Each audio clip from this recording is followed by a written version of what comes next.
Okay, it's a few minutes after 6:30. We'll have our regularly scheduled council meeting tonight.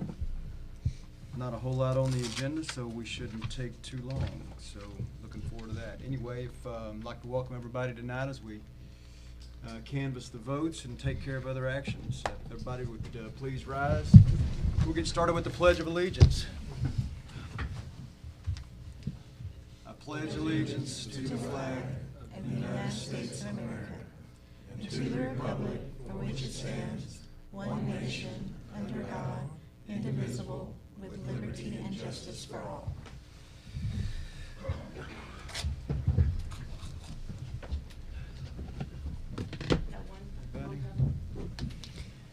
We'll go to item number 1, which is discussion and possible action regarding certification of the summary of election results and conduct official canvass of the general election held on May 7th, 2022 for the city of McGregor. Angie, I know we, or at least I, always fumble and bumble through this, so. You're good. That's what I did the summary. Yes, it's here on the. That is the summary of the official. What you have in your packets were the unofficial results. These are the official results that are in front of you now, which they are the same. And then that's just a summary, making it look a little clearer. Okay, so I'll read these off. So the position of mayor was uncontested, so that portion of the election was canceled. Then we had a position in a contested election for council member Ward 2. That consisted of mail ballots, early voting, and election day. Mail ballots, Paul Allison 6, Sherry Shadowan 2. Early voting, Paul Allison 8, Ms. Shadowan 3. Election day was Paul Allison 52, Sherry Shadowan 27, with the total being Paul Allison 66 and Sherry Shadowan 32. Moving to position for council member Ward 4, there was a contested election between Ms. Renee Flores and Ms. Tara Wilson. The mail ballots consisted of Renee Flores 14, Tara Wilson 3. Early voting was Renee Flores 6, Tara Wilson 4, and election day was Renee Flores 62 and Tara Wilson 25. For a total, Renee Flores 82 and Tara Wilson 32.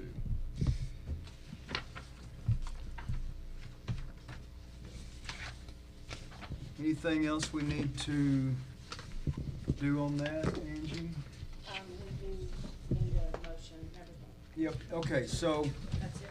is there a motion to accept the certification of the summary of election results, and this will be considered the official canvass of the general election held on May 7th, 2022 for the city of McGregor? Is there a motion to approve the canvass of results? I make a motion that we accept the certification of the summary of election results. There's a motion, a second, under item 1. Any other questions or comments? Hearing none, all those in favor say aye. Aye. All opposed, no. That motion carries. Now to item number 2, which is for the city secretary to administer statements and oaths of office to newly elected officials. These documents will be held on file with the city secretary. This is where fumbling comes in. Yeah. I did watch several things where they did it in different manners, but the most were doing it all at once. Okay, that's But- fine. So if y'all want. Yeah, that's fine. Stand. Yes, stand. And raise your right hand. You're going to tell us. And I'm going to say, do you, Jimmy Herring, and you don't have to do anything until the very end. I'm Okay. gonna say everybody, to the very end, you just say, I do. Yeah, we can handle that. That's easy. Okay, do you, Jimmy Herring, do you, Paul Allison, do you, Renee Flores, solemnly swear that you will faithfully execute the duties of the office of Mayor, Ward 2 and Ward 4 of the City of McGregor of the State of Texas, and will, to the best of your ability, preserve, protect, defend the Constitution and the laws of the United States and of this state, so help you God? I Thank do. you. that it? You are done. Congratulations. And then, and these are the paper oaths that you'll sign, and there's also a statement of officer that you will also sign. Oh, I got the wrong one.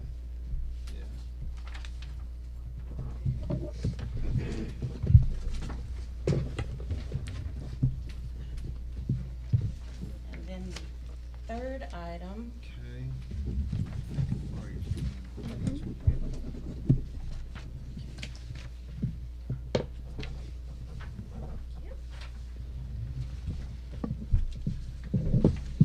Okay, third item on the agenda then is mayor to sign and present certificates of election to elected officials. So, it doesn't appear that a vote is necessary, just my signature here.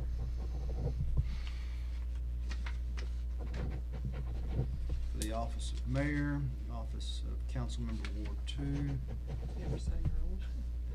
Yes, so. An office member of council member Ward 4. Thank you. Okay, so you'll And attest those, and return them? yes, yes. Right. And do we pick up these and give these back to you Yes. for notary? I know you want me to take it. Yes, let me just do my last one. Thank you. All right. Yes, Paul.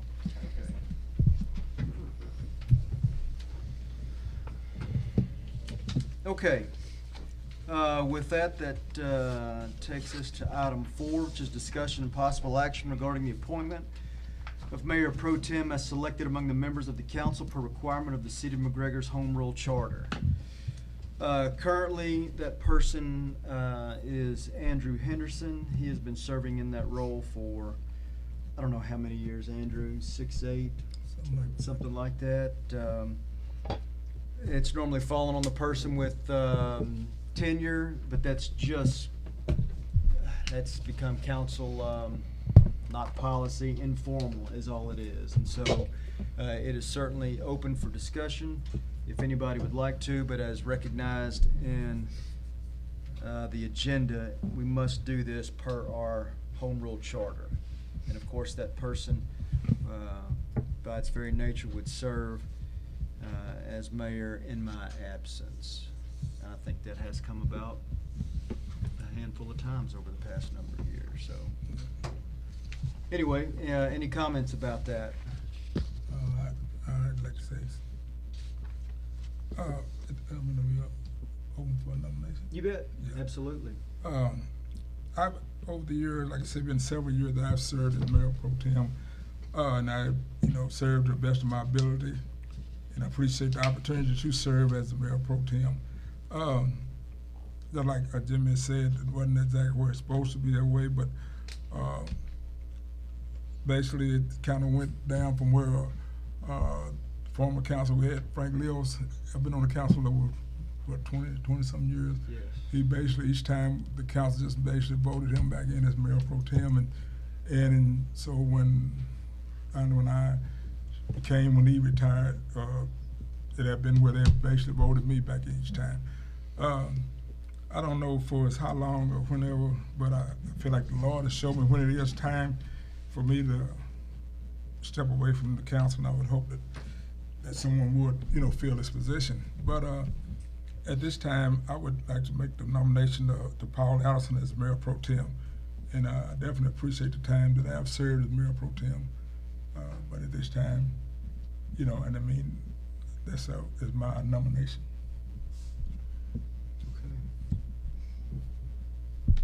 Okay. There's a motion to name Paul Allison as mayor pro tem. Is there a second to that, or I'll other second that. suggestions? I'll second. Great, there's a motion and a second to name Paul as mayor pro tem. Any other questions or comments from the council? Hearing none, all those in favor say aye. Aye. All opposed, no. That motion carries. Paul? You're a good man, Andrew. You always have been.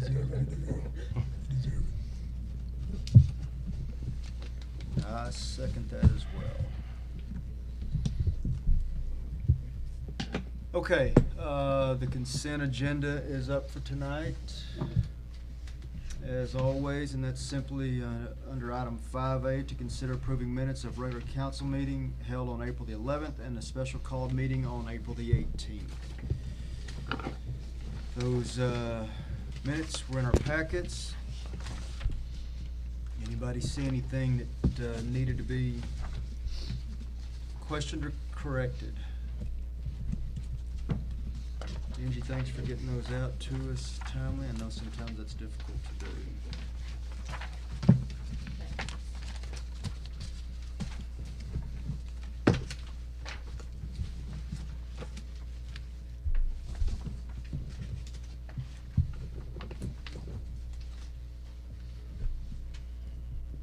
Is there a motion under item 5A to approve the consent agenda? I'll make a motion that we approve the minutes of the regular council meeting and the special call meeting on the 18th. Second. There's a motion and a second under item 5A. Any other questions or comments? Hearing none, all those in favor say aye. Aye. All opposed, no. That motion carries. Discussion, this is item 6, discussion and possible action regarding the votes cast on the ballot for Place 8, Precinct 4, region for the McLennan County Rural Transit District Board of Directors. Kevin, what do you have for us on this? I don't see any paper on it. Yeah, it's just one sheet. Yeah.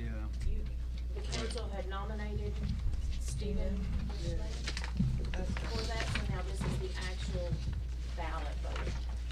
And you'll see at the top where it says, the city has 20 votes to split between the nominees. Only 10 of those votes may be cast for the city's own.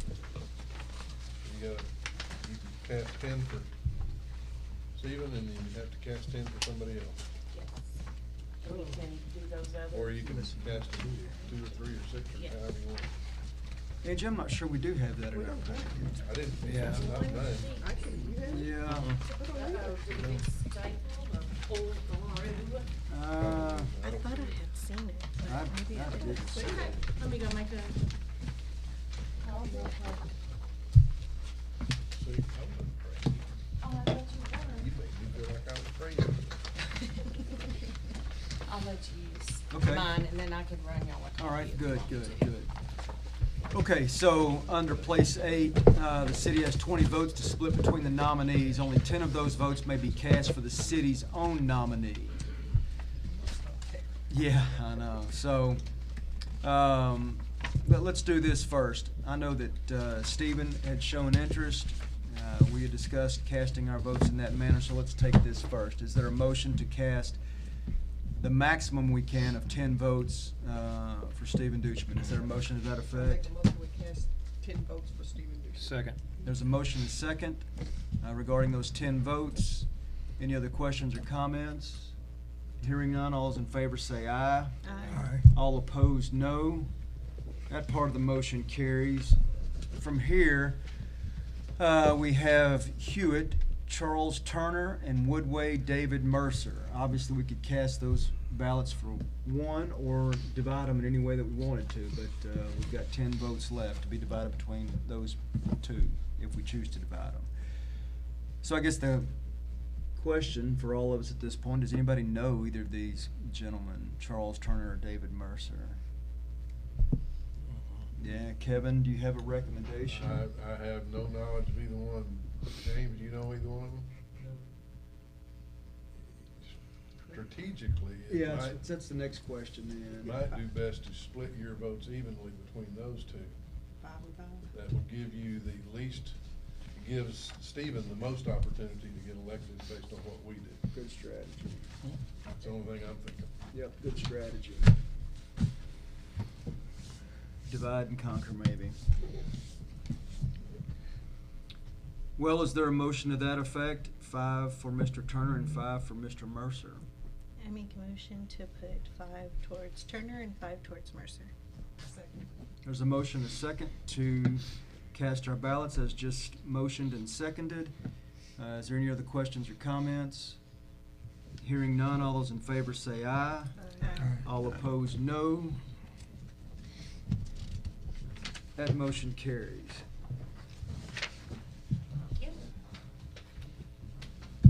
To item 7, discussion and possible action regarding approval of ordinance O-7-22.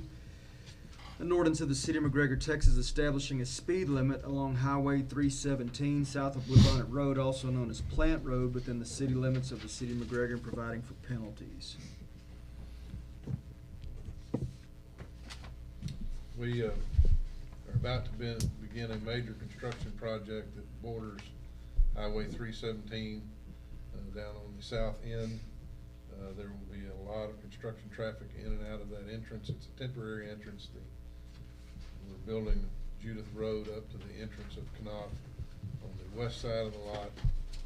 This was suggested by TxDOT. Chad, you had most of the conversation. Correct. We worked with Tanya, with TxDOT on the speed reduction for public safety, and it's gonna be 1,000 feet north of the north line of 2671 or Mother Ness Parkway, extending all the way to Bluebonnet, which is also, I think, This was drafted by Charlie Olson, or approved by him, one or maybe both. And we are also going to be contracting with, what's the company? AWP. To do the construction markings out there, so it'll be professional and up to TxDOT specifications.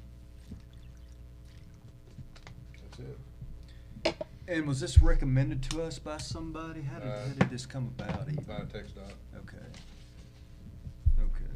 Because that is in the city limits all the way to Mother Ness Parkway, that's why they had a little flexibility in allowing us to go ahead and handle it without going through traffic studies, which would have slowed the process down quite a bit.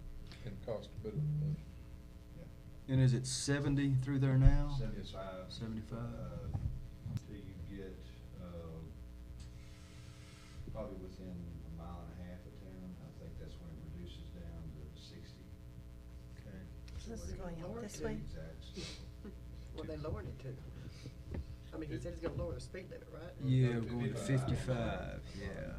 55 from, where it transitions from 75 will be 1,000 feet north of Mother Ness Parkway, and then continue on all the way to town. So this is going this way?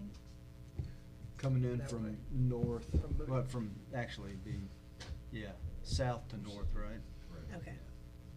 And I guess both directions then, Yeah. though. I mean, yeah. Doesn't it step down to 60 at some point? Yes, it does. It's always been confusing to me. I always slow down right about that point anyway. And my wife's always like, why are you slowing down? That's Because coming. it seems natural to me to slow down at that point. I But, agree. Anytime I see a city limit sign, I start slowing down. yeah. Okay, so this is just all about safety then, right? Mhm.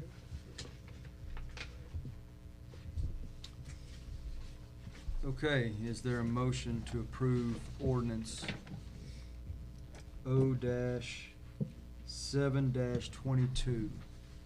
I move that we approve ordinance O-7-2022. Second it.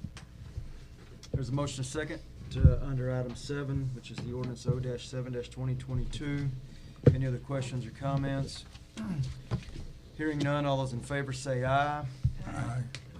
All opposed, no. That motion carries. To item 8 is discussion and possible action regarding approval of ordinance O-8-2022. An ordinance of the City of McGregor, Texas authorizing the issuance and sale of City of McGregor, Texas Public Property Finance Contractual Obligation Series 2022, levying an annual ad valorem tax for payment of the obligations, providing an effective date, and enacting other provisions relating to the subject. Mayor and council, y'all approved at the last council meeting the fire truck. So then, financial advisors have gone through several different things, to bring us the best options that we felt for financing it. And so, Mr. Jorge Delgado is here, he's vice president of Hilltop Securities, and he will go over the payment. Mayor and Council,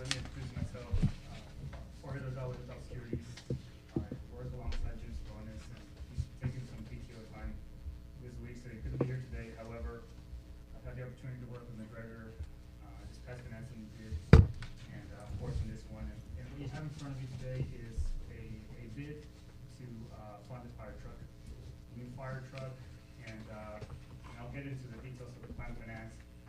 But just as a quick summary, we put out a term sheet to the investor world, which basically means financial institutions, asking them for a bid today, as of this morning at 10 a.m. So this is hot off the press, and with a fixed rate, we asked them for a fixed rate for a 15-year financing of your new pumper truck. And we got a total of 3 bids, with American National Bank coming in at 3.29% fixed for the life of the financing. They do also have a prepayment at any time feature in there, so that's nice because if the city ever has funds on hand to pay off all or a portion of it, you can exercise that option without a prepayment penalty. We do know you had some unsolicited proposals, and this is lower than those. 3.7% is a little bit for you. You would be issuing $835,000 of what we call these public property finance contractual obligations. It's a debt instrument for specifically funding of equipment, so it's no different than a tax note. The only difference is that it can go longer than 7 years with this type of instrument. It makes sense to use it because this is public safety equipment, so in discussions with your legal counsel, the call parts to Gordon, this is the plan we put together. Again, your funding, your project fund would be $815,000 of the actual cost of the fire truck. Part of the plan of finance is the city is paying off an old truck, and the old fire truck is fiscal year. And there's a termination cost to that lease, of which the city has excess debt service on funds in hand to pay off. So this new truck does not come into the city's budget until next fiscal year, making it a replacement of cash flow, if you will. You've got your next fiscal year payments coming next year for the new truck. This payment for this year's for your old truck. The old truck goes away. It gets terminated with debt service funds in hand. And you can only use for such purpose. It's restricted for debt service. And so the next year budget is basically the same payment that you have, that you already have. That's how we structured it with Ms. Baker, and the whole thing here is let's not impact the current budget, and let's make that a seamless process going forward. Again, 50-year financing fixed for the life, and if you move forward with that bid that you have from American National Bank, you will be closing on June 15th, at which point the city would have funds in the bank. I'll tell you this, the city of McGregor is ready to away, and in a different environment where we are today for our interest rates, we would see more than 3 bids. A lot of financial institutions are expecting rates to go up, and they don't want to tie up funds right now. We've got 3 participating. The nature of the credit is very strong, and American National Bank saw that they sharpened their pencils, and they're here today with a bid for you. If we move forward a month down the road with this financing, rates are going to continue going up. We're used to seeing lower rates, but at 3.29% is the market today. It's an effective financing, so as your financial advisor, we recommend that you move forward with the bid, and of course, any questions you may have, please ask me. Happy to answer. Just curious what those other 2 bids were. Do you have those? Sure, handy? if you go to page 2 of that, page 10 of it, you got Truist Bank at 3.69%, and TIB, short for the Independent Bankers Bank, at a 4.15%.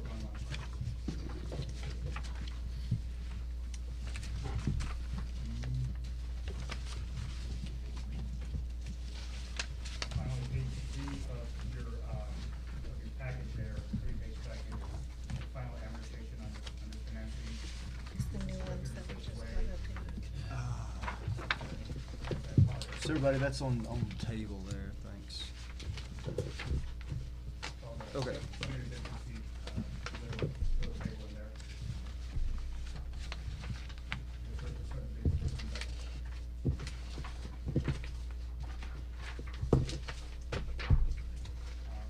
Last page is the final amortization schedule.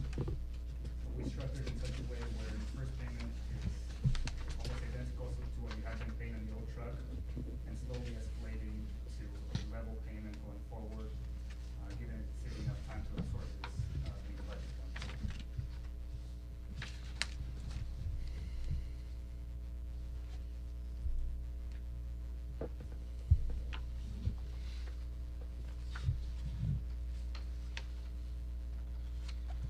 we can pay it off early if we can, no penalty. Yes, sir. The only thing you have to do there is give them a 30-day notice that prepayment's coming, in full or in part. And you can exercise that option multiple times if you want to pay off portions of it, close towards principal. Or refund, rates come down, it makes sense to refinance without paying it off. So it's a nice feature to have in there. The next bidder did not allow for that. It's a moot point because they're higher interest rate. It's nice to have a low bid also have that prepayment. Yeah.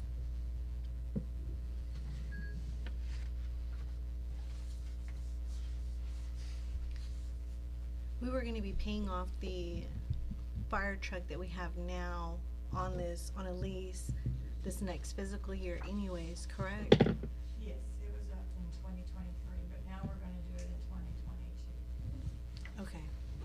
We already have budgeted one payment, and then next year's payment is what we're saying we're gonna take out of our reserves from our debt INS fund. That can be used for this, correct? That's all it can be used for is debt, and so you've got the money sitting there, so we might as well save some money, cause it lowered what we had to finance. Cause originally we started out, we were gonna refi that 50, so it lowered our costs here and lowered the interest rates we'd have to, amount of interest we would have to pay. That makes good sense. Done. I don't know if you noticed, I would like to point out that they did offer us the discount of almost 30,000 for prepaying. So that's another thing that we're getting that taken off the cost of the truck. We did get a payment bond so that we're secure that even though we're prepaying, we'll either get the truck or we'll get our money back. So, we've taken care of that piece as well.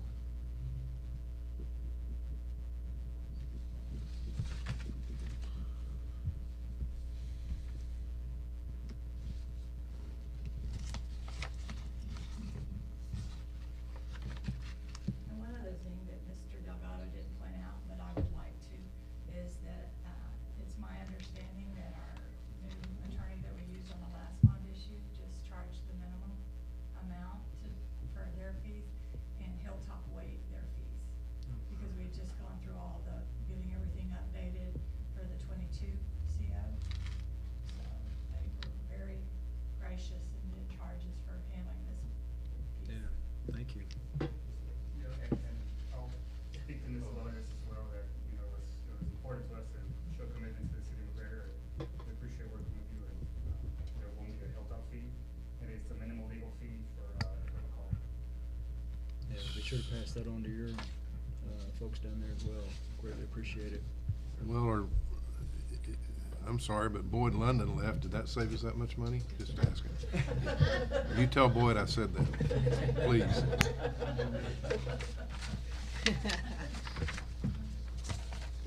And when will we have the fire truck? And it's 21 to 24 months out, that they build it from the ground up. Okay.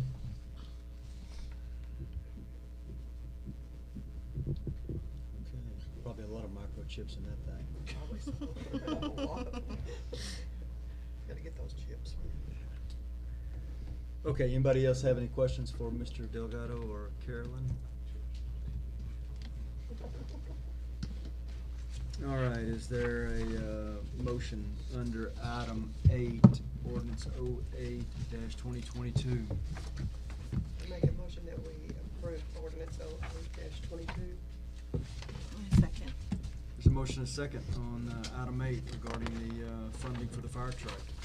Any other questions or comments from the council?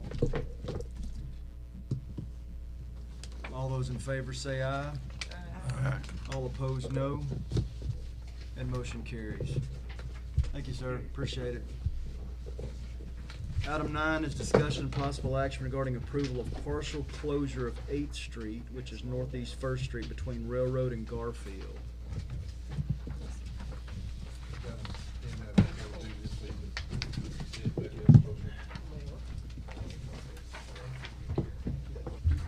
You gonna pass That's it. Is that it? That's me? One more? Got it. Okay. Seemed like a lot was Good job, Mayor Pro Tem. No, I'm just kidding.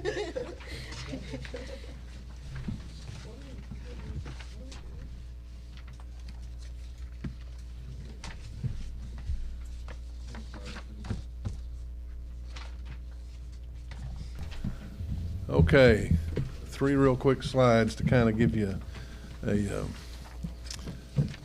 idea of where this is and what it is. This is 84 up here. This is what is on the books as 8th Street never been opened, or Northeast First, which is sort of open, but most of it's not on the right-of-way. This is one of those really messed up areas. This is Garfield here. Next slide. And hang on just a minute. This alley still shows, you'll see it in another slide here in a minute, that the surveyors gave us kind of a leftover survey from when we did the survey to close this railroad crossing down here on First, Northeast First. And it's going to have to be surveyed again in tangent with what the new property owner wants to do with this if they go ahead and take it down.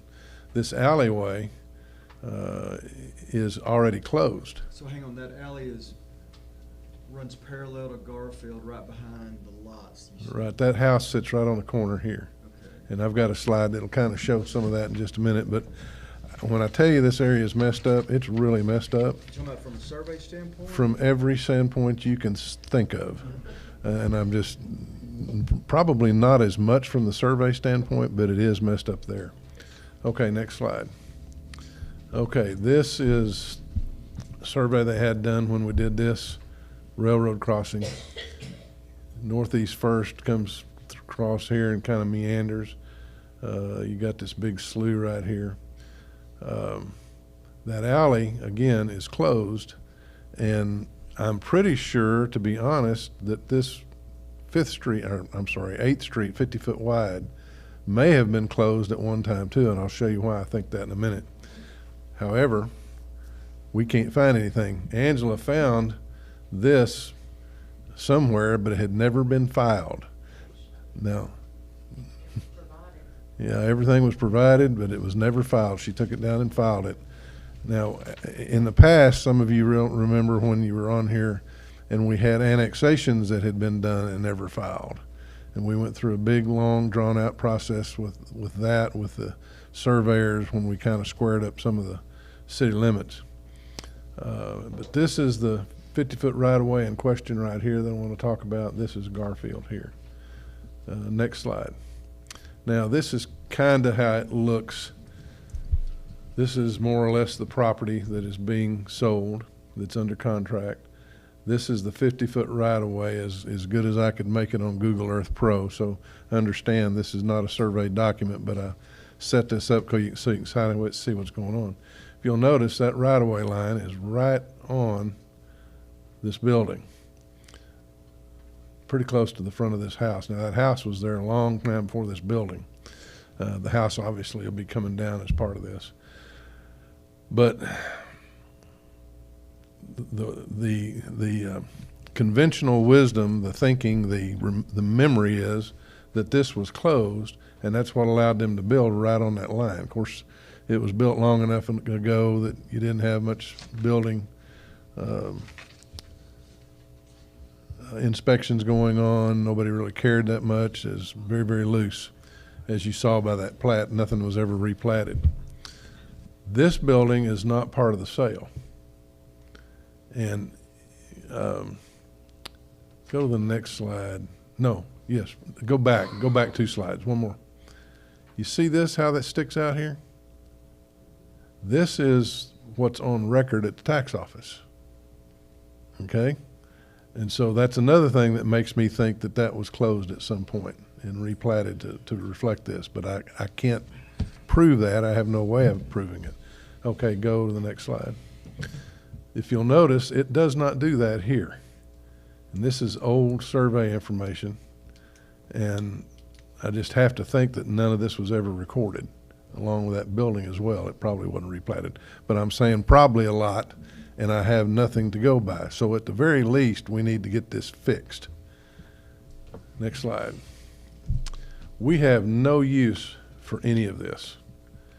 As you can see, the road is only a little piece. Actually, I think this road goes a little further. Between this and the tax records don't really have a good feel. That's why we're going to have a survey. But Northeast First, we believe, is all on railroad property. And it's not on BNSF property, it's on UP property. And they're kind of in the business of selling property rather than getting property. So we're going to have to go through an interesting process here. As you know, when we close this right-of-way, if you choose to close it, first of all, you have to offer it to either side. And in this case, it'll be an offer for sale because we don't need any easements or anything through here to continue. The water line doesn't come down this road, it actually crosses it. And it's out here as well, and sewer's down here. But we cannot leave this piece of property isolated. So I've got kind of three ways of thinking going on this. Close it and put this 25 foot as part of this property, sell it to them, and right now our rate's $97 cents a foot, square foot. So where you've got the green and yellow box, Right, that's our right of way. correct, goes right up to that red line. Between the yellow line and the red line, whose property is that? That's ours, that's 25 feet. Okay, so That's- that's ours also. So we've got a right of way and we've got ownership. Right, I just put this line in the middle to show you that you've got to do it in halves. And so this half would go there. Okay. If there's still a piece here, which I don't know that there is, since that plat seems to include it, it would go to him. This, we have to do one of two things. We have to leave it open so that he can have access, or we offer it for sale to UP. I suspect they will turn it down, in which case we could offer it for sale to this property owner, and then we're out of it completely, which would be my preferred opportunity. That just gives them one really strange looking lot, but it guarantees him access to this. And we would sell that for 97 cents a foot. So what would the bigger property do for access? This, Yeah. they have it all along this line. They're gonna access off They'll put Garfield. in new access. Yeah, they're gonna have their own access off of here. This will be their front of their property here. Okay. So What happens to the house? House goes away. That house is about to fall down anyway. So which building is right there is that, truck converter thing? That's the Which Boney one- property which one here. is that? That's the manufacturing facility. I'm saying, that's it right there? Right. This, what does he have in Yeah, here? what is It's that a, right there? yeah, his security firm here, Mark Security Firm's in here. Rick's, I'm sorry. I think I've called him Mark a couple of times before. I'm sorry. Tell him I apologize. So the property we're talking about is all that behind where that, building that, where that house at, all that area right in there. Right, this is the piece of property that is under contract. And they're looking at multifamily. It's situated pretty good since it's high here, has bad access. And they're looking at a pretty decent complex there that would be gate community. But, you know, they may be pliable on that, I don't know. But this would go with this piece of property. And, you know, I've said, you need to sell that and take the money and go build somewhere else, but you can't force people to do that, so. We don't want to get in a position where we're condemning a piece of property. The plan is for them to tear all of this down, clear this lot and completely rescope it, Even the metal buildings? all of it. Tear it all down, be a residential area. Are they, do we know if they're gonna be single family? No, they're looking at multifamily. Okay. Now they've still got to go through their zoning. That's all for them to all proceed Right and, now, it's just zone commercial, I would assume. correct. I believe it is, yes, sir. It's sitting that close to the highway. Now, what's interesting is, if this is really railroad property down here, when you click on that for the, at the tax office, it just shows error, like it's right-of-way, which is what it does when we click on our streets. But go back to you'll see he says right here that that's railroad property, right up to the border. And that trail has been in there for years. It meanders into that right-of-way for just a second, and then this right-of-way never really existed. went across, and that crossing was outside the right-of-way too. The right-of-way actually stopped right there years ago, but that's a non-issue. Okay, go back. So, what I really need you to do tonight is tell me to proceed in the manner that makes the most sense after we get the proper survey and move forward. Now, the zoning will be a completely separate issue. Will travel on its own through P and Z and come to you as well. There'll be hearings on that, and the whole 9 yards. But So if they putting houses in there per se, and all that property right in them building right in there, they're gonna be butted back up to that white building there? sure, They're gonna be all the way up to that? well, I'm saying whatever the when they property go in line and is, build. whatever that property line is, they just fence right down it. And this is all railroad right away back here. I think that railroad right away runs right, maybe even right past the corner of that building there. This is the kind of stuff that happens when you have people building houses and nobody really takes a look at where it's supposed to happen and what's supposed to, they're not houses, buildings, and it's not really inspected or monitored correctly.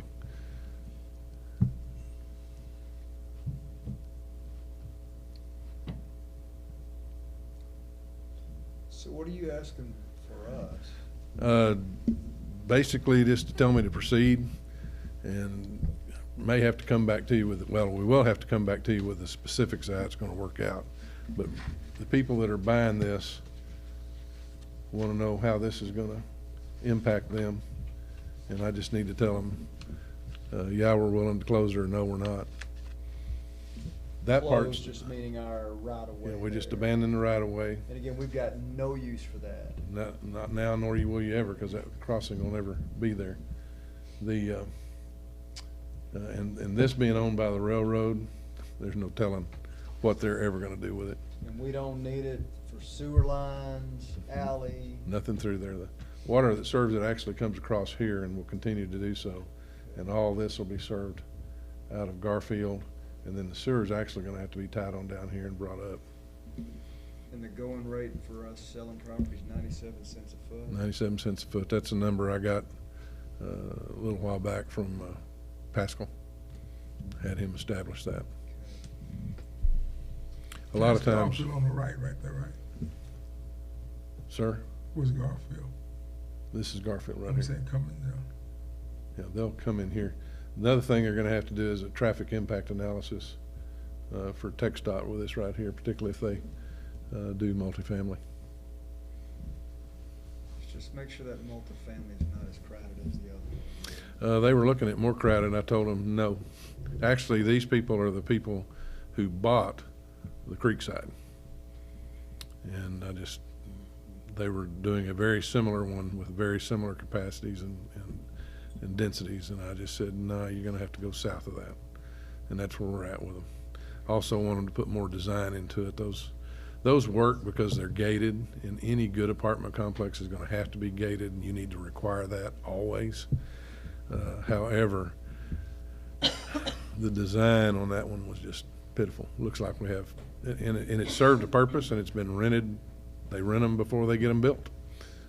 They stay at 100%, and they're nice. But they look like 5 miniature La Quinta Inns sitting there. And, you know, that's okay if it's a La Quinta Inn, but apartment complex, it just looks odd. Now, it's functional, it works, it is nice. The people who live there like it, so I'm not gonna criticize a whole lot, but I just told him, I don't think you need to make it look like that. You need to have more buildings, you need to have more covered parking, more garages, more style, and gave him a couple of places to go look. I'm fixing to give him a couple of more that are actually there in Waco. Is it that Strickland fella? No, he sold it to these folks. Okay. Strickland's the one doing the Boyd Pewitt property. That's right. He's doing a better job with it than he did with the apartments, in my opinion. From a style standpoint, the quality of them is very good. The apartments were built well. You need a vote or just, okay? You know, I just need you to say, yeah, we'll close that road. The easy part of this is to close that 25 feet and sell it to them. The rest of this gets a little tricky. Is going to have to depend on the survey and what's really out there. And I'll get them to pay for part of that survey. Probably split it with them, but we need to kind of solve this issue. If the railroad comes in and sells this to somebody else, they could have a pretty deep lot, and that thing goes on down here quite a ways. Just interesting to me how this is all been laid in there. The railroad got a lot of property around here that nobody's using, and literally when you talk to them, some of them don't know who owns it. So that northeast First Street, like it's just not, it's not a city street? It's, this piece of it right here is. It's been used, now, it's one of those things been used that way forever, but since we closed that crossing, it's not used for very much at all, just for the traffic coming in and out of here. And he'll continue to use it. I mean, unless somebody comes in here and closes it, he's got no reason to worry about it. But if somebody closes it, he has to have some type of access, and it would be right through there. He'd have to build his own drive. And he may choose to do that anyway, I don't know. And this ain't the messiest thing out there. I got stuff I could show you, 100-foot right-of-ways that make no sense at all. So where the road winds on around, that's been closed for what, 5? Yeah, this is actually completely taken, this was plowed up and taken out of service right here. Yeah. And you got barricades here and barricades on the other side. And they paid for it, plus a little. We use the extra money to do the paving down around the exchange. Fix those roads up quite a bit. All right, so let's do it this way. Is there a motion to permit Kevin to continue to negotiate the closure of 8th Street between Railroad and Garfield? So moved. There's a motion and a second on item 9. Any other questions about this matter? Now, that's not the, see, that's not the same closure that we were talking about with the crossing, but. No. That's which way it's back or down further? No, that's northeast first. That's that crossing, Yeah, First Street crossing. But he's talking about that closing, that was done. No, I'm saying, but it's closed. Oh, That's yes. what I'm saying. So we're talking about the part on this side. Yes. Right. With that building there. But how, so back to my question, what was that done, 4 or 5 years ago? Oh, I worked on it about 8 before that thing finally got done. Paul Yeah, Kilpatrick it's had been done, about 5 years. but it's been a few years now. Feels like it's only been like 2. That thing got so messed up in my head, I can't tell you.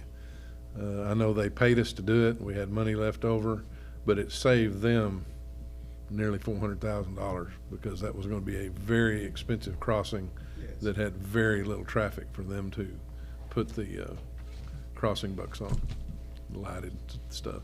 I just remember when we went back and forth for that, cause they told us one thing, and then when we went to do it, Yep.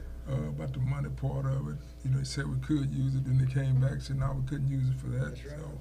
And we we had to had be several within meetings. so many feet of it. Yeah. That's why I was wondering if that's the same, but. Yeah, you're right. Yeah, that started with Joseph, and I had to revisit it about 3 times before we finally got it to where we needed it. Okay, anything else on 9? All in favor say aye. Aye. All opposed, no. That motion carries. To 10 is discussion possible action regarding approval of amended organizational chart. Okay, you've got this in front of you. It'd probably be better to look at that. Got to looking at the organization this year, and things have kind of evolved in a lot of areas. We've got a lot more activity in Parks and Recreation and all that area of stuff with Amsler Park. We're fixing to put the splash pad out there. I had a committee meeting on that last week that went very well. It was last week, wasn't it? My timeline is messed completely up. my assistant manager slot is vacant and probably needs to stay that way for a little while. I'll pull it off of there. What I want to do this time is really create this community services division, put the exchange under there, parks and recreation, the aquatic center. The senior center would be kind of a new ad. We own it. We don't really have anything to do with operating it, but we do get calls for service and stuff down there when they need help. And they are becoming more and more of an outreach group that's doing really neat things. I was real glad, by the way, Cassie and Andrew, to see the Revolution group putting in some wheelchair ramps as part of that. That was brought forward by the senior center, I believe. And then also the cemetery. That's a lot of stuff. Cassie has already kind of evolved into the aquatic center the last couple of years and the senior center as an intermediary. She works with Park and Rec all the time. And it's kind of the point I just need to make it official and give her the title and move on. The way it'll structure, it will actually take a little of her impact out of the SpaceX Parks, what do we call that? The Parks Development Fund or just the Parks Fund, Carolyn? Parks Development Fund that we fund with the SpaceX money. This will take a little bit of pressure off of that, and then, which she's already taken nearly all the pressure off of it, so it ought to help us there. And it puts her in a leadership position that she's ready to take. And before I make that kind of a structural change and create that kind of a division spot, I wanted to run it past y'all. Makes sense. I've been looking at doing it for a while. It seems like every time we meet as a staff, she picks up an extra duty because there's nobody else to pick it up, and she can't say no, and I need to give her the ability to say no, if that makes sense. Can we also think about an assistant or somebody to help too? Help what? I don't know, with exchange Oh, that's, and, I'm gonna budget another position in the budget. That'll be up to y'all, and it'll be up to her to assign it. I don't micromanage, if you hadn't figured that out. You know, I won't say it's a problem, but my question about it, I'm not even saying that Cass is not capable of handling this or whatever, but I really don't, for years, we've been talking about the park, and about doing stuff with the parks, improving the parks and all that. Okay, from what I've seen and the little knowledge I have of it, she seems to be doing a great job with the chainsaw. Now, my thing of it is, when you have a structure already in place or a position in place, and you start adding other things to it, to me, I don't want it to be for us to come back later and go into where people are taking on other duties and we actually creating a job to promote someone. That's what to me, that's the way this seemed to be being laid out, because parks has already been being taken over. In fact, they've been doing a great job with the parks and stuff. So from what I saw, you know, this is nothing against Cassie. I ain't saw her down there mowing or cutting grass or doing any of that. I mean, so somebody had to been over those people that are maintaining it, seeing that that job is being done. Now, if that job wasn't getting done, I could see changing, putting somebody over to see that it get done. But that was one of that part there when I saw that in there about the parks being on that. Now the pool thing, we've been having a problem with that. And then a little bit too about the cemetery. I've been going down to the cemetery. That cemetery has really, really, truly been taken care of. It's been maintained, and it's started getting, look like to me, better, you know, more and more. Well, so if it's getting done, somebody still had to been already over that to maintain that, to get it. So if someone is having a problem with doing their job and seeing that done, so you're saying that you got to have somebody else over to see that they get done? And that's not what I'm hearing. It's like you just. Well, I'm not saying that those jobs haven't been done. I'm saying that the supervisory portion needs to change. Chad's got about all he can handle over there. Paul and I talked about this before Paul left. I mean, it's been something we've had coming for a long time, but it just makes sense to make this division with the people we have in place at the time And Chad is very good in utility area and very good with the streets. He's learning a lot. He's always been in utilities, so that's a big plus. But parks and cemetery been kind of limping without the leadership there. But Chad's done a heck of a job, but don't get me wrong, it's not without trouble, not without difficulty. But when you say limping, I mean, where is it? I mean, I am sorry, where is it? I mean, we, as a council, need to know if there was a problem with the parks and with the cemetery. And from what I've been seeing and being knowledgeable and going around and looking, I'm saying I'm not, where there was a problem been brought to you that things wasn't being done? There's or? problems every year. Just because they look great right now and have for the last several months, we hadn't had a lot of rain. He let us have a rainy period and we get way behind. So one reason I'm talking about adding another person. Now, she may put that person somewhere else, but we've got a lot of flexibility with our crews and I want to keep that. But I don't disagree with you, but organizationally, this is a change I need to make. That's why I'm here asking. I wouldn't ask you if I didn't need it. So Kevin, some of these others, so for example, the cemetery, who is responsible for the cemetery right now? Chad and the Parks people. Okay. We have a person that goes out there every day, right? One person assigned? Okay. So is this isn't for like the administrative part, it's for the mowing, like she would have a crew then under her, or is She would have all overseeing? those current crews under her, yes. Okay.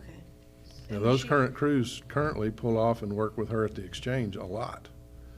And So it- who handles the senior center? I guess that's really nobody right now. We have a volunteer there. Stacy Lilly needs something, she calls me. Yeah. Okay. The aquatic center, I know that's kind of nobody, is it? I've been handling it for the last 2 years. Angela was more than happy to let her step in on Yeah, so I that. thought Angela ran from that thing. And I was gonna say, is that the cemetery too, so you'll be handing that over to Cassie too? Even the administrative part, or just the crew part? She'll be in charge of all of it. Now, the administrative stuff up here is gonna remain the same. Okay. I mean, that's the difference between money and records and actual activity. But she may be called upon to go out there and find a gravesite. Well, let me just ask this question. My thing is that I would want to know now. So, if we go and approve this or agree to doing it, and this reorganization that you're speaking of, then when things start to the point of not being handled, or not being done, or falling off or whatever, okay, for us, not so much of blame, but who do we go to for us then to see that things get done? Do they come back to you, or do it go through Cassie? You always come back to me, or you know how I work. You can go give Cassie a call and find out. She can go take care of it. I mean, I'll let you call Paul. I mean, that's my purview to let my folks interact directly with council when they have questions, and I'll do that with all of them. If I don't trust them, then I might not, and that means they're probably not going to be around long, but I haven't had that issue but once since I've been here. Well, I wouldn't question the fact of you trusting Kevin. My No, thing I know. is, I understand. I just want to have the understanding of, because if something fall to the wayside, somebody got to be responsible for it falling to the wayside. Absolutely. I just, we can't hear everybody saying, well, it wasn't mine, it wasn't for me to do, or wasn't, that wasn't mine to do. That's all I'm saying. So it got to be somebody that you can come back to and say, well, why this and this not getting done, or why would this, because you're asking to create this position. So if you're gonna create a position and put that person in that position, I just think that we want to be for sure that that's who we go to. Absolutely. To find out. And Kevin, I'm assuming that whether it's now or budget year, this comes with pay increase, is that right? Yes, it will, but I've made no secret of the fact that you've got folks all across this organization that need pay increases. And this council themselves has suggested a minimum of $15 an hour, and we've got some adjustments to make. And with the ARPA money, we can kind of get started and get to that point. You'll be seeing that in the near future, but the budget will cover all that, although I plan on bringing that plan to you in June as far as everybody's pay slots. We've got several people that are underpaid, And then we want to adjust the line staff accordingly with the minimum wage. And, I mean, we need to get competitive, and send a note to Angela today, and that's one of the things we're going to be working on pretty quick. We just got clearance today that ARPA money can be used for that specifically. So for everybody, that's the money that we got for the pandemic, correct? correct. You got $650 in the bank or so? Hmm? 660. And we're gonna get another check for about, 660 that gets released next year. So we'll get didn't ask for it, but we got it. Yeah. Grant Works is helping us a lot. Making sure we dot the i's and cross the t's and don't go to jail. So I guess this is maybe even a question for Cassie. I know that Exchange got awfully busy for a while. And it sounds like you've been kind of picking up some of these, just being the person around to say, hey, I'll do it, or maybe it fell in close to some of these other responsibilities. So do you have the time to devote, so for getting back to Andrew's question a little bit, that's a lot to take on. You're talking about parks, Exchange, summertime, the pool gets rolling, cemetery is always, I mean, that is a lot of stuff. So I actually currently work with Richard, who is our supervisor for the Parks Department, quite a bit for a lot of things, including working on the build for the bathrooms for Amsler Park, the build for the splash pad. I've been doing the pool for the last 2 years. So a lot of this is not new to me. I've already essentially taken it on in addition to managing the Exchange and making that function in a very good capacity, where we're booked out until July 29th of 2023, and even then I have 6 weekends available for next year. So the capacity to do it is definitely there. Assistance would be nice if we did one more person, whether it be at the Exchange or within the Parks Department. It's probably more needed within the Parks Department than it would be at the Exchange itself, because I can still office out of that building. I know that I've had some conversations with Kathy in the last 4 or 5 months, and that she's been handling everything. She's been stretched, but I think it's probably a good thing that she's getting officially, recognized and promoted into the position that we've all been there in our jobs that we've already been doing anyway. So it's more of a, and from my perspective, kind of bringing her up to the level that she's already working in. Would you share that opinion? I would. I mean, there are some things I'll be taking on that I haven't been doing. As far as Chad does handle the cemetery on the people aspect of it, that's something that I haven't done in the past. But that's definitely something. He is a wonderful teammate to have for the city of McGregor, and definitely a good resource. So learning that, I don't feel like it would be a challenge. And so essentially Richard would be under you? Yes, ma'am. And he's in charge of parks at the moment. Yes, sir. Under Chad. I just think that, but Kevin said that he would, consider that in the budget, just somebody else, and you can utilize them wherever you think you need them, but I really think that would be something you would need. Can we have public comments? Normally no, but if you'll keep it short, I'll let you. Yeah, I just want to say that I've been working with Cassie in Exchange for the last 6 months. True. And I also, just things in the city just kind of bleed out. And I say that she's already been doing this. And so she's worthy of it. And Kevin's vouching for her right now that he wants her to do that. And we all trust Kevin, and Kevin's led the city well. And so I just want to say that she's already doing the job. It's well deserved. And it's just, I think it's just a natural progression of the city growth. That's all I'm saying. And I know the board has had discussions too about maybe getting assistance, so that's why I'm bringing that up too. You're talking about the Exchange board that y'all are sitting on? And Michael's part of that board as well. Yeah. So one of the other things that needs to go with this is we have talked about forever creating a Parks and Recreation board and have yet to do it because of a whole lot of reasons. What this allows us to do, if you want to consider it, and it'll be something coming up with the budget process as well, is to morph the Exchange Event Center board into the Parks and Recreation board.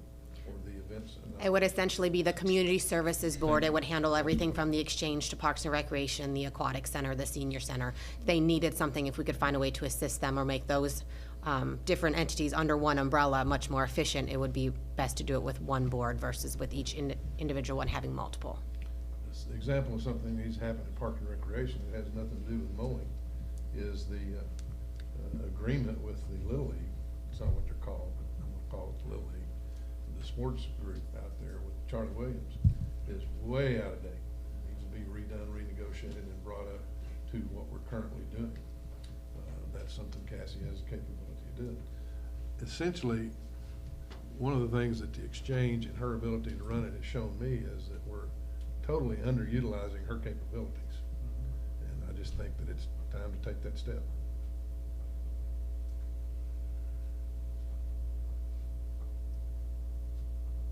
Okay. We'll see if there's a motion and any other questions we need to get answered. So is there a motion under item 10? I make a motion to approve the amended organizational chart. There's a motion and a second under item 10. Further discussion? I got something to say. You bet. Let's make sure that it's understood. I don't feel like that anybody here on the council, and especially, I can speak for myself, can't really just speak for everybody else, but one thing for sure, we as a council have to look at everything. Absolutely. We have to be aware of especially when it come down to, for us, when you, and it's not, never have been, and Kevin, you already know, it's not a matter of saying towards trust or whatever. You was hired the city council, and for what I'm concerned, for what I know, you're doing a great job. But yet it's still, you still, if anyone on this council, and I know for me, I speak for myself, something I have concern about, I got the right to ask about it. Absolutely. Whether people like it or whatever. So if it offended anybody, the citizen elected me, so I'm gonna do my job as the council.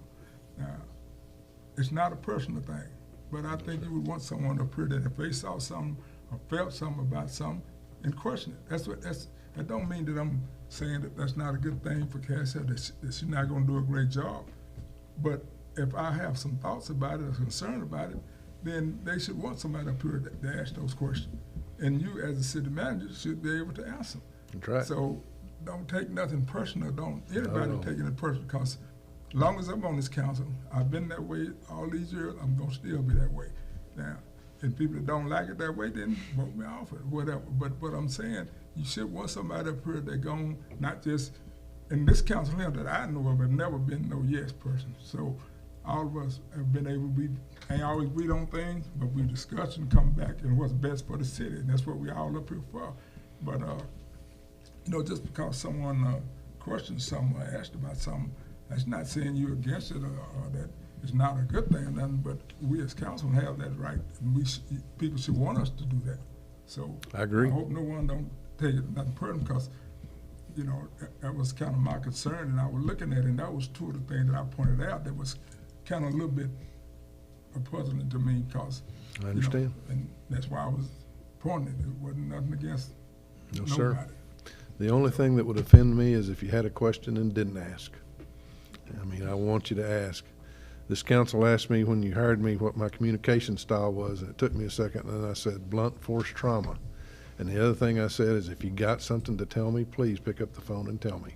Good, right, or bad, good, right, wrong, indifferent, I don't care. Just communicate with me direct and to the point, and I appreciate you, And Mr. I Anderson. remember that, and I'm always communicating with you. You always have, yes, sir.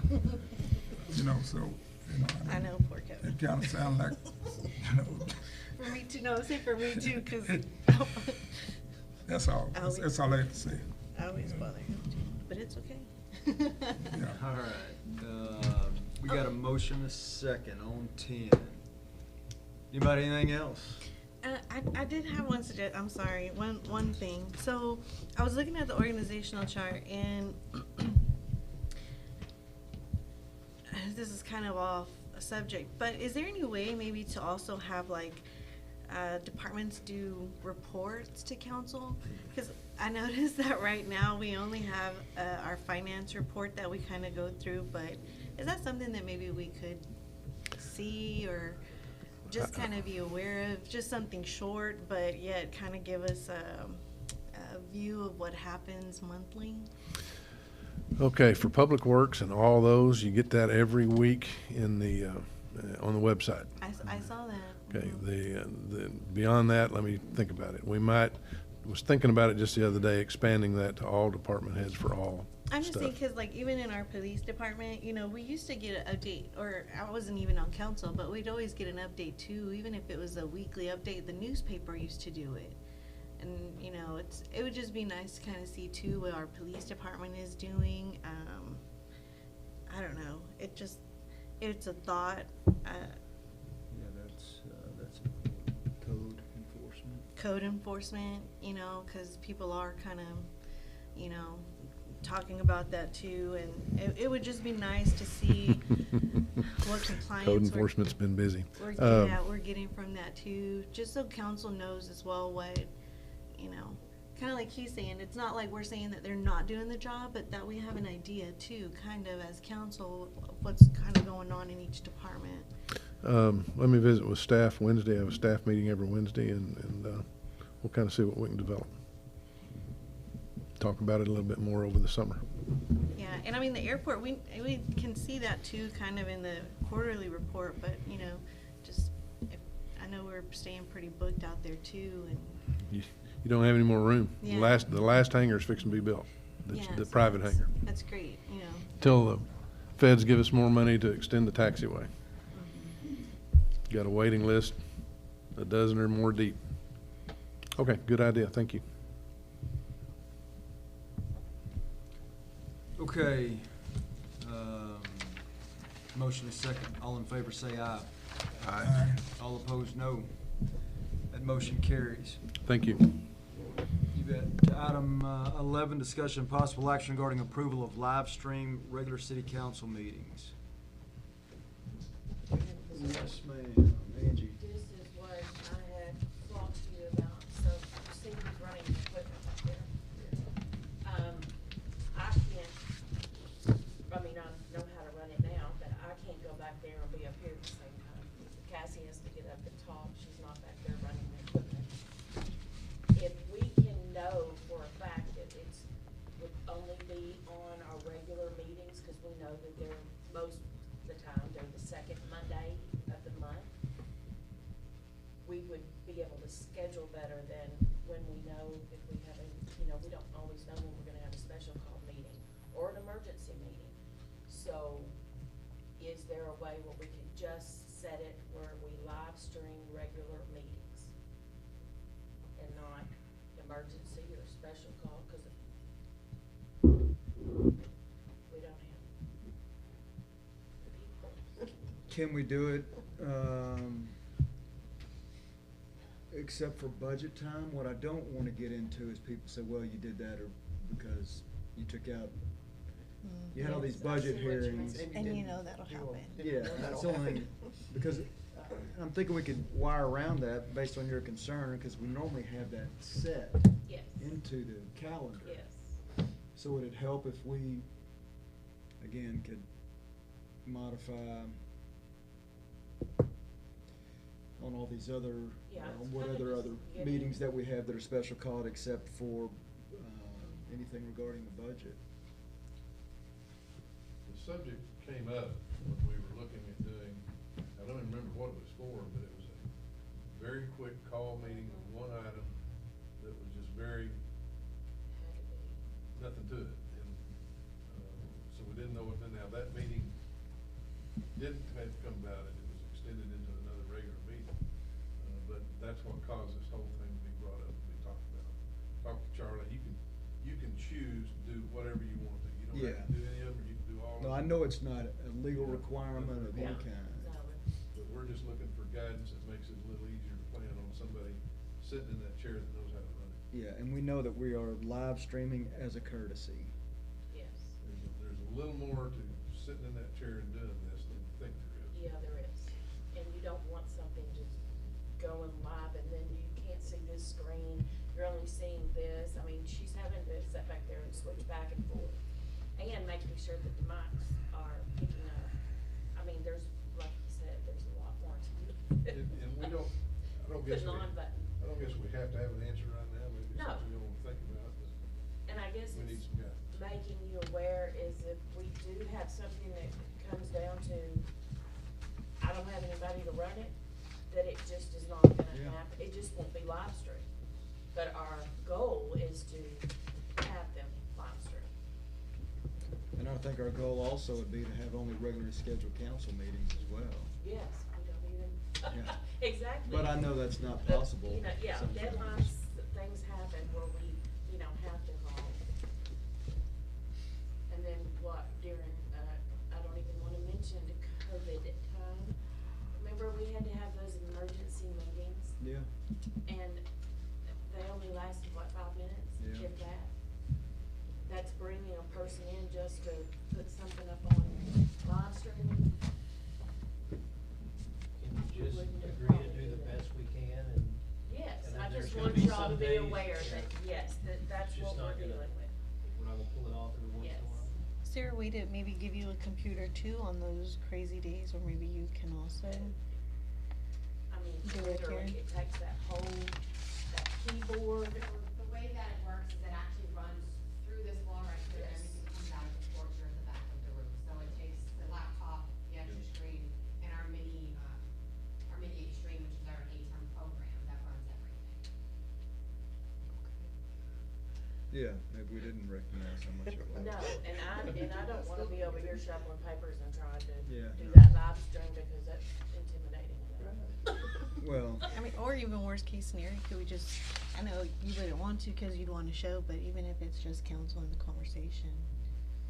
Well, I mean, no. just, It's again, still- worst It's case, still like, running back there, I mean, like, we have to go into close, it's running back there, you're It gonna have. runs from 6:30 PM regardless of who's in the room with our logo only until the mayor or Mayor Pro Tem calls to order. And then it goes to a blank screen with the city logo again while you're in closed session. And then it comes out of it until you completely adjourn the meeting. It's recorded from beginning to end. So there are some transitions. I did put an instruction book together in case I'm not here. There's instructions just in case. If y'all would like to go view that whole, you'll understand. I also tried to. Yeah, it's crazy. Maybe your tech student that might be interested, or maybe a plug, and there was some others. Was that under the organizational chart also? No, but I do handle that on part of the website as well. Okay. So, look, as far as direction, and Paul's suggestion was a good one. My thought is, let's get up the budgets those times. I think that's important to have the budget discussions up as far as special call meetings. Outside of that, I think we would then understand that there are gonna be times that, quick call meetings we're just not gonna be able to. But do the best we can. Again, I know it's a courtesy to our citizens. I hope that they appreciate it. I hope that some are using it. I don't know, do we have a way of knowing?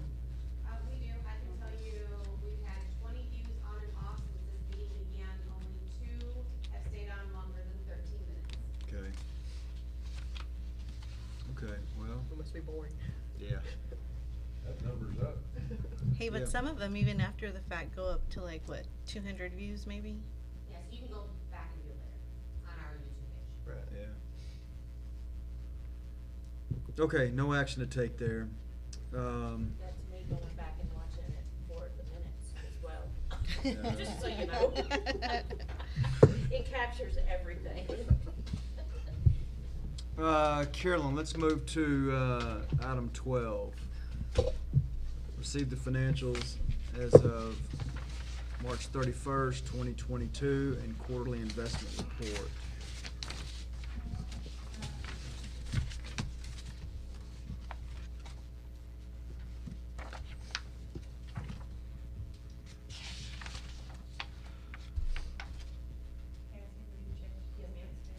I turned that off.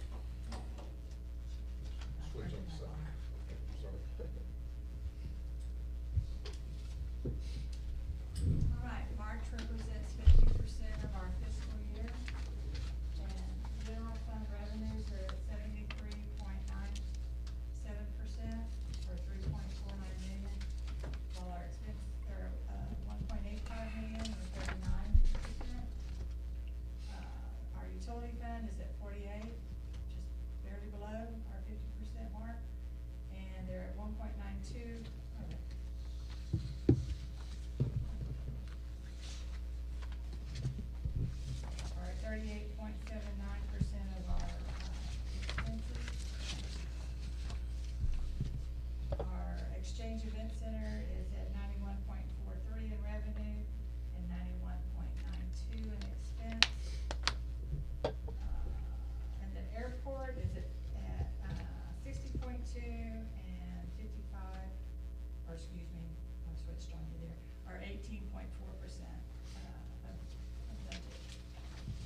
this year. Revenue is up 185,900, and expenditures are up 35. The revenue increase is mainly due to delinquent M&O taxes collected at 39.41 more than last year. Our cable franchise fees are 9.8 thousand higher. Our sale of assets is 92,000 higher, and our fines are 30,000 higher, which are all offset by the lease revenue is down 26,700. Our utility fund net cash is down 151,000, with revenues being down 219,600, and expenses are down 68,500. In the utility fund, personnel services are up 122,000, supplies are down 25,900, other is down 8.1, debt service is up 46,700, and capital outlay is down 235,000. Our municipal airport net cash is up 37,000 as compared to March of last year. Revenues are down $412, and expenses are down 37,400. Our special projects cost at this point last year was 39,900. Our sales tax continues to rise. We're at 694,347 through March, which I believe when I calculated that, it was like at almost 98.2%. So we've almost doubled in the last 10 years in sales tax. And then the last slide, that is the cash investment. Our difference between change December 31 is at 17,700,000. The majority of that change is due to the TERS funding that we received. You'll see that our interest income was 11,133 for this last quarter. Our total interest in the year-to-date is 65,134. Our cash and investments on hand at 3/31 was 29,211,000, and again, that includes the TERS. And then, so the change in cash since the quarter ended 12/31 is 17,712,000. Seems like we're in pretty good shape this time of year, even compared to years prior. Yeah, we are, of course, like always, I always worry a little bit about general fund when this time of year. Yeah, summer months. We receive 98% of our Yeah. tax money, and we still have 50% of the year to go. Yeah. So you just kind of have to balance it out.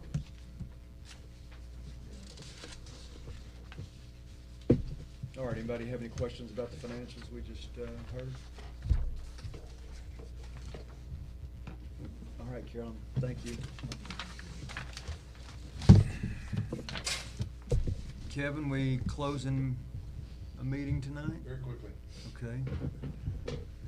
Let's do that then. Under item 13, it's 8 o'clock. We're gonna go into a closed meeting pursuant to Chapter 551 Texas Government Code in accordance with the authority contained in Section 551, 071 Legal, 072 Real Estate, 074 Personnel, and 087 Economic Development. Tonight, I assume that we'll be under item D, Economic Development. Sure. And that is Section 551.087, discussion regarding economic development negotiations, including commercial, financial information received from a business prospect seeking to locate, stay, or expand in or near the city of McGregor, to discuss economic development negotiations and/or to deliberate the offer of a financial or other incentive to a business prospect. It is 8:02. We'll go into executive session at this time, and then we'll come out and take up the last few items. This should be short.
Okay, it is 8:43. Thank you for those who waited around for us. We're back into open session. There's no formal action to take out of the executive session. So we go to item 14, announcements from the city manager. I only have one thing, council. Here in my little hand, we have application for, Encore Electric Delivery Company for authority to change rates. A little letter came with it. Now, remember, Encore is only the lines that deliver. They're not your actual electric. They're just part of the electric rate. $50 charge. Here's the letter. To the Honorable Mayor for the City of McGregor. For information on May 13th, 2022, Encore Electric Delivery Company, LLC, filed with Public Utility Commission of Texas an application to change rates in accordance with PURA, blah, blah, blah. Enclosed is a single volume that contains the petition and statement of intent filed with the Commission, including a summary of electric delivery revenues by rate class, proposed tariffs, and summaries of direct testimony. The Commission has jurisdiction over this rate filing within your city, and therefore, no action by the city is required or is appropriate on this rate filing. Should you have any questions concerning this filing, or if you would like to request a copy of the full 12 volumes, please contact Encore Local Manager. Thank you.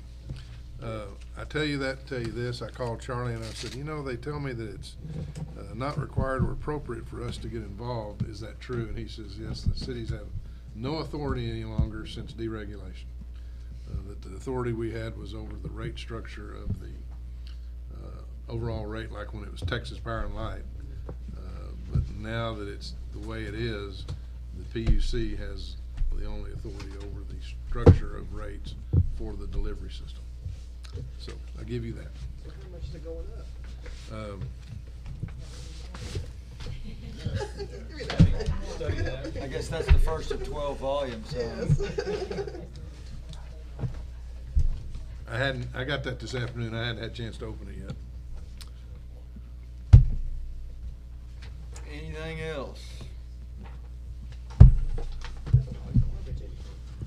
Yes. Kevin? That's all I have, sir. All righty, council requests, comments from the mayor and council. We have anything?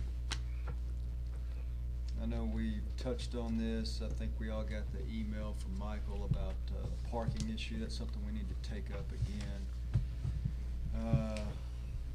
You know, we had, when Mike Olson was here, I know that we had started thinking about that. Kevin, I don't know how much of that we can get accomplished without a planner. I mean, is that? I know Paul We're has really a big role. We're really about ready to bring that forward. Michael left us, and we have a new code enforcement officer that'll have to be involved, and he's finally got his feet wet enough. So we'll put our staff group together, and we'll get a committee of one. I think you had one or two councilmen. I think on we there. did. I'll go figure out who that was, and then also we'll have a couple of P&Z folks, and I think you've already picked those. So I just got to go back and do my homework, and we'll probably have something for you, hopefully by the July meeting. Yeah, that'd be good. That'd be good. It's we have ordinances on the books, some fit, some don't. And we need to figure out if they need to be tweaked, and then make sure we've given Paul good direction so that he can enforce them uniformly and with some common sense where necessary, so. Okay, anybody else have anything, council? All right, with that, this meeting's adjourned. Thank you all very much.